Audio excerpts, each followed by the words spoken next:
Pendant que tous les regards sont tournés sur la réforme des retraites, regardez cette petite vidéo. Sincèrement, regardez-la. Si ça continue comme ça, peu importe l'âge de la retraite, hein, on n'aura pas le temps d'en profiter, c'est une certitude. On regarde ça ensemble. Président Zelensky, au niveau législatif, il a interdit toute négociation avec la Russie tant que Poutine est au pouvoir. En Europe, personne ne parle plus de la paix. Tout le monde ne parle que de la guerre. Mais où ça va? Où ça va? Vers la paix? Pas du tout. Mais si ça va pas vers la paix, ça va vers l'escalade. Et l'escalade, c'est quoi? Alors, où sont les limites de l'escalade? Vaincre la Russie sur le champ de bataille, vous la définissez comment, cette escalade? Vous allez vous battre jusqu'au dernier Ukrainien pour qu'ils finissent comme des cartouches. Et après, ce sera quoi? Après le dernier Ukrainien, ce sera qui? Alors, les premiers Polonais, les premiers qui? L'OTAN est en train de décider sur la livraison massive des chars. Oui. Donc là, c'est encore une étape qui sera peut-être bientôt franchie. Encore une ligne rouge. Et ce serait quoi cette étape? Parce que est-ce que c'est vraiment une ligne rouge? Non, mais il y a déjà toutes les lignes rouges sont déjà franchies. Vous venez de dire que c'est une ligne rouge. Alors, mais avec quelle réponse? Parce que quand on dit ligne rouge, en général, il y a une riposte en face. Reste à savoir quelles sont les limites de cette folie. Alors, la prochaine étape, ce sera quoi? Les avions de chasse? Les soldats? Les technologies nucléaires, plutôt? Quoi? Mais vous voyez qu'on est vraiment, on est au seuil de la Troisième Guerre mondiale. Vous voyez ce que vous faites? Est-ce que si le président Macron décidait de livrer des chars Leclerc, et pour l'instant c'est hypothétique, ce n'est pas décidé, est-ce que la Russie réagirait? Est-ce que c'est une ligne rouge? Est-ce que ça ferait passer la France dans le camp des belligérants? Écoutez, mais les pays ennemis? Je ne peux rien vous dire pour le moment, c'est une hypothèse. On peut imaginer que la livraison des chars Leclerc sera peut-être coordonnée avec d'autres pays européens et ce sera une grande livraison de tous les modèles des chars modernes, etc. Mais moi, je me souviens que pendant la Seconde Guerre mondiale, sur le sol français, ici en France, chez vous, il y avait 35 000 Russes et Soviétiques qui se battaient pour la France, côte à côte avec les résistants français. 7 000 ont trouvé la mort au combat, 7 000 Russes. Général Leclerc, le compagnon de la Libération, le compagnon de Charles de Gaulle, il doit tourner dans sa tombe. Il doit tourner dans sa tombe lorsque son nom est mentionné dans ce contexte. Les chars Leclerc envoyés en Ukraine pour tuer les Russes. C'est incroyable cette tournure de l'histoire. Je suis entièrement d'accord avec lui, c'est incroyable cette tournure de l'histoire. Donc, plusieurs pays européens, dont l'Allemagne et la Pologne et la France, hein, Monsieur Macron qui s'est toujours mis en avant, vous vous rappelez, sont en train de réfléchir pour livrer des chars. Donc, une escalade qui continue de monter.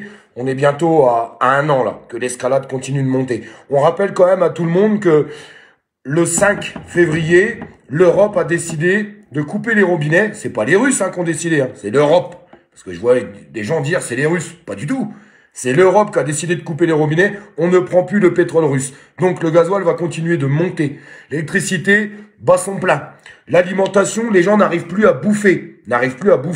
Et les titres des actualités, et à la rigueur ça peut se comprendre, sommes-nous aux portes de la Troisième Guerre mondiale? Vous vous rendez compte quand même, en 2022, sommes-nous aux portes de la Troisième Guerre mondiale? Les gens qui me disent aujourd'hui c'est impossible, ça ne peut pas arriver. Ah bah c'est pas du tout impossible. Non, parce que à force de mettre des sanctions, comme il dit le monsieur, et je trouve qu'il a très très bien résumé les choses, hein, donc au début on envoyait de l'argent, après des armes, maintenant des chars, ça sera quoi après? Des avions? Peut-être nous, peut-être qu'un jour Emmanuel Macron nous demandera d'aller nous battre contre les Russes. Je sais pas, qu'est-ce que vous en pensez? Qu'est-ce que vous voulez? Qu'est-ce que vous voulez, vous? Non, parce que c'est une question quand même qui mérite d'être posée.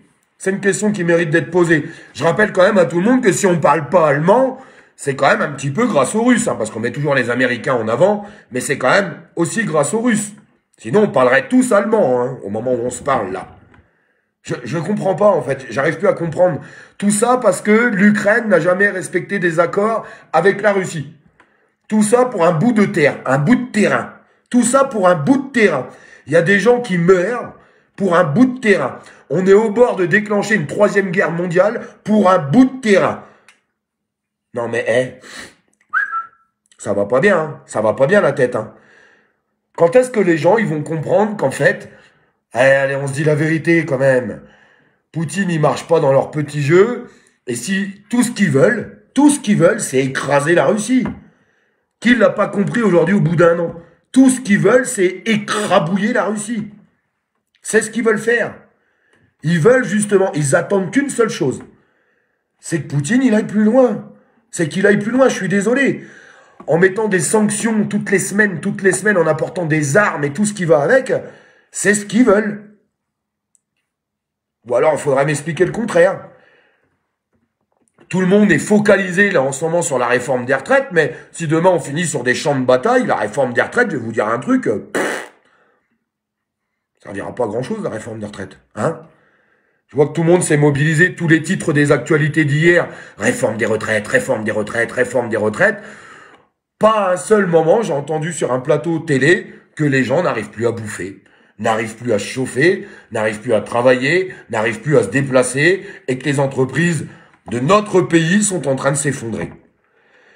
Et les représentants syndicaux nous annoncent une prochaine journée de grève nationale dans 11 jours. Dans 11 jours. Pourquoi pas le 31 décembre? Non, 31 janvier. 31 décembre aussi s'ils veulent. Mais qu'est-ce que c'est que ce délire? Qu'est-ce que c'est que ce délire? Non, parce que si vous voulez la bloquer, vraiment, la réforme des retraites, moi je vous ai dit ce que je pensais des manifestations. Là, je trouve qu'ils étaient plutôt pas mal. Pourquoi? Parce qu'il y a un changement de doctrine, avec un mouvement de grève générale. Mais là, je vois pas de grève générale. Je vois pas de mouvement de grève générale. Est-ce que vous avez l'impression qu'on a fait quoi que ce soit, que Macron, il est inquiet, là? Vous avez l'impression qu'il est vraiment inquiet, Macron? Il était en Espagne, alors même s'il s'est fait huer par tout le monde, ça c'est pareil, ça choque plus personne. Il s'en fout, il a été se balader, lui. Est-ce qu'il a l'impression que son pays il est bloqué ou quoi que ce soit? Est-ce qu'il a l'impression que les raffineries, que les ports, que tout est bloqué, tout est à l'arrêt pour le faire flancher? La réponse c'est non. Alors les syndicalistes, les représentants syndicaux, j'ai rien contre les syndicalistes, se félicitent. Il y avait beaucoup de monde. Ouais, il y avait du monde et alors? Il y a beaucoup de monde qui a perdu une journée de boulot, quoi. Non mais c'est tout ce qui s'est passé, hein. La réforme, elle est tombée, Macron, il est en train de trembler, il y a des choses qui sont à l'arrêt, le pays, il est bloqué, absolument pas. Non, mais il faut arrêter de mentir, faut arrêter de raconter n'importe quoi. La lambada, ça va 5 minutes, la lambada. Non, mais sans déconner. Et on ne parle même pas du reste, en fait. J'ai l'impression que ça inquiète plus personne. Bon, bah, apparemment, le prix du gasoil, il convient à tout le monde. Non, mais sans déconner. Et en fait, non, parce que dans la manifestation, moi, j'ai regardé tout ce qui se passait. Bah, tout le monde avait des pancartes pour le pouvoir d'achat et ce qui s'ensuit. Je vous l'avais dit. Je vous l'avais dit que les représentants des syndicats n'en parleraient pas sur les plateaux télé. Et c'est encore ce qu'ils sont en train de faire. Et en plus, maintenant, on arrive aux portes d'une 3e guerre mondiale. Parce que oui, si on continue de livrer des chars et puis qu'après on continue comme ça, au bout d'un moment, Poutine, il va péter les plombs. Il va péter les plombs, c'est obligatoire. Puis on va se prendre un missile en pleine gueule. Non, mais sans déconner, hein. Les gens qui pensent que ça peut pas arriver, bah, il va peut-être falloir s'en inquiéter au bout d'un moment. J'aimerais bien savoir ce que tout le monde en pense et partager pour la petite vidéo qui était en début de live. S'il vous plaît, partagez ce live, mes amis. Et d'ailleurs, merci parce que vous le faites énormément en ce moment, malgré la censure. Il y a une énorme censure en ce moment. Apparemment, il faut pas que les lives circulent. Il n'y a pas que moi, hein. Toutes les pages, hein. Que ça soit Jérôme, tout le monde est censuré. Tout le monde. Je sais pas, il y a des choses que j'arrive pas à comprendre. Je vais le répéter une dernière fois. Ou peut-être pas une dernière fois. Il y a 2 liens en bas. Les 2 liens, c'est 2 pétitions. Une que Dupont-Aignan a fait et une autre qui n'appartient pas à un parti politique. Dans la Constitution française, si une des 2 pétitions ou les 2 arrivent à 4 500 000 signatures, à peu près, environ. Je dis environ, sinon 20 minutes, ils vont encore faire un article sur Olive, il s'est gouré de 10 personnes. Vous savez, 20 minutes, ils ont des problèmes avec leur cafetière aussi, eux. Plus 189, il me semble, allez, on va dire 190 députés. C'est largement faisable, hein, 190 députés. Il y en a 577. Référendum. Il y a un référendum derrière. Ça vous permettra à tous de décider oui ou non pour la réforme des retraites. Enfin, je comprends pas pourquoi la pétition, alors il y en a une des 2, celle de Dupont-Aignan, on ne sait pas.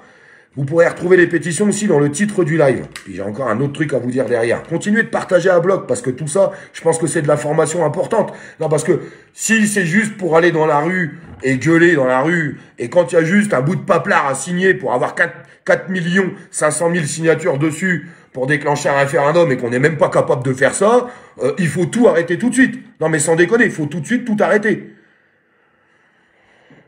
Je pense, hein. Oubliez pas, quand vous signez, pas celle de Dupont-Aignan, mais l'autre pétition, quand vous la signez, vous allez recevoir un email.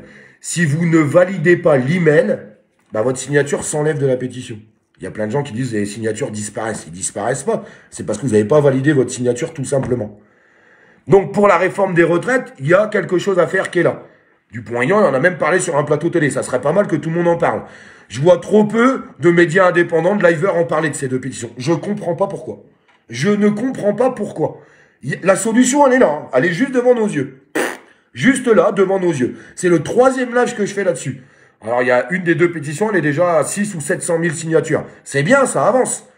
Mais vous voyez, encore une fois, ce live, s'il était partagé 1 million de fois, bah, tout le monde aurait connaissance de cette pétition. Pourquoi elle n'est pas signée? Parce que les gens sont pas au courant. Tout simplement. Elle n'est pas signée parce que les gens sont pas au courant. Vous avez les 2 liens qui sont là, et dans le titre du live, les 2 premiers liens, c'est la pétition.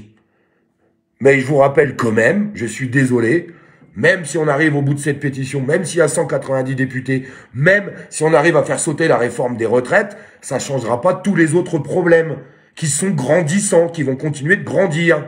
Le patron de Lidl a annoncé 30 à 50% d'augmentation sur la bouffe. C'est possible, peut-être que ça se passera. Le pétrole va continuer d'augmenter. L'énergie, on vient de prendre 15% dans les dents. Est-ce que vous avez vu le prix d'un caddie de course? Il faut éjecter le roi, je pense. Je sais pas. Moi, c'est ce que je pense. Personnellement. Personnellement. Merci de partager à bloc. Je sais que les gens de la page font leur maximum. J'aimerais bien que les gens aux alentours fassent pareil. Je vous le répète, partagez le live dans vos stories. Envoyez-le par Messenger à tous vos amis. Envoyez-le à tout le monde. Que ça soit vu au moins. Enfin, je sais pas. C'est pas parler pour rien dire, là. Il y a quelque chose de concret à faire. 2 minutes, ça prend 2 minutes d'aller signer une pétition. Je comprends pas. Des gens qui me disent, mais ça sert à rien de signer les pétitions. Mais si, ça peut déclencher le référendum. C'est dans les droits constitutionnels de notre pays. C'est inscrit dans les règles constitutionnelles de notre pays. Il y a déjà plus de 70 députés qui sont prêts à le faire. Si la pétition elle atteint 4,5 millions de signatures, il y a 190 députés qui vont dire OK pour le référendum. Ils vont sortir comme des héros. Donc forcément qu'ils vont le faire. Pourquoi c'est pas partagé plus que ça? Je ne comprends pas. Je vous jure, je ne comprends pas. Je n'arrive pas à comprendre. Est-ce que c'est Facebook qui bloque? Est-ce que c'est les gens qui veulent pas se donner la peine? J'en sais rien. J'en sais rien, mais je ne comprends pas. Il y a une solution viable et on n'arrive pas à l'exploiter. Je ne pige pas. Je suis désolé, je pige pas là. Cette fois-ci, je pige pas. Merci à tous, les amis. Partagez-le à tous vos amis, s'il vous plaît, ce live. Envoyez-le à tout le monde, s'il vous plaît. Je ne sais pas quoi vous dire d'autre. Je vous embrasse. L'article 68, ça viendra après. Commençons par là. Chaque chose en son temps.